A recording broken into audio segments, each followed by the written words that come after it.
जगतसिंहपुर जिला झंकड़ मां शारदा पीठ रूपांतरण कार्य आरंभ नाना प्रकार विभ्राट लगी रही सिंहद्वार को संकुचित यात्री यातायात समस्या देखादेव अभियोग होती। अन्यपटे सिंहद्वार सम्मुखें दोलमंडप स्थानांतरित नहीं यात्री और सेवायत मध्य असंतोष प्रकाश पाई। पूर्व सरकार समय मां शारदा पीठर रूपांतरीकरण 42 कोटी टंकार अनुदान मिलिथिला। तेबे जिला प्रशासन पक्षरु टेंडर प्रक्रिया माध्यम काम आरंभ करा जायछि। हेले पूर्वरु देखा जायथिबा नक्शा अनुसार कार्य करा जाउ नथिबार अभियोग होइछि। तेबे मां शारदांकर सिंहद्वार ठारू दोलमंडप पूर्वरु 20 फुट थिबा बेले ताहा एबे 5 फुट रहिछि। दोलमंडप रे मांकर विभिन्न नीतिकांति करा जायथाय। एबे संकुचित हेबा फଳରେ सेवायत ओ यात्रीक मध्य असंतोष प्रकाश पाइछि। तेबे ही दोलमंडप मध्य जराजीर्ण होई पड़िछि।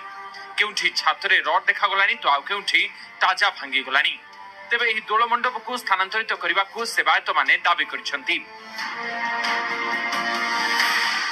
जिते शीघ्र भंगा हो सेते शीघ्र दर्शन भी बाहर जेकोसी भक्त आसुची बाहर ठिया की मांगुटी दर्शन करे दर्शन भी करि पारुनांती सिंहद्वार में ठिया हेले।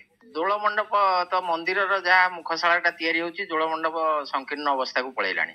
लोक जीवासिया करने हैरान होती आम भी चलवाई हैरान हो। तेणु शीघ्र सरकार सेटा उपरे ध्यान दबा दरकार। दोलमंडप कोठी स्थानांतर करेंगे केमिति करेंगे से व्यवस्थाटा सेटा आग करवा दरकार। प्रतिदिन मां शारदा दर्शन पाई हजार हजार श्रद्धालु माने आसी मां सिंहद्वार सम्मुखें यात्री माने गाड़ी पूजा करिथांती। एबे सिंहद्वार दोलमंडप पाखक लगी फल यातायात करने कष्टसाध्य हो पड़ी। दोल मंडप मांकर विभिन्न नीति सहित मंडप उपरे हनुमान मंदिर रही। तेज जराजीर्ण हो पड़ा दोल मंडप को स्थानांतरीकरण करने को जिला प्रशासन निकट में सेवायत माने दाबी करिसेंती। जहाँफल यात्री और सेवायतर सुविधा हेबा सहित मांकर नीतिकांति संपन्न हो पारिबो। तेबे बाबद जिला प्रशासन दृष्टि आकर्षण करा जायथिले मध्य से कैमेरा आगे किछि कहिबाकु मना कर दैछंती।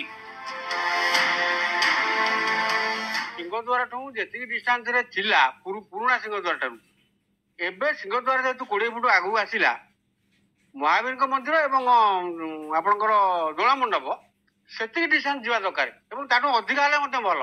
मां शारदा मंदिर सिंहद्वार सम्मुखें थिबा दोलमंडप स्थानांतरीकरण सेवायत और यात्री मध्य असंतोष लगी रही बेले एप्रति जिला प्रशासन दृष्टि देवा सहित यार स्थायी प्रतिकार करने जरूरी हो पड़ी। जगतसिंहपुर जिला मां शारदा पीठर शरद साहू, न्यूज 18 ओडिया।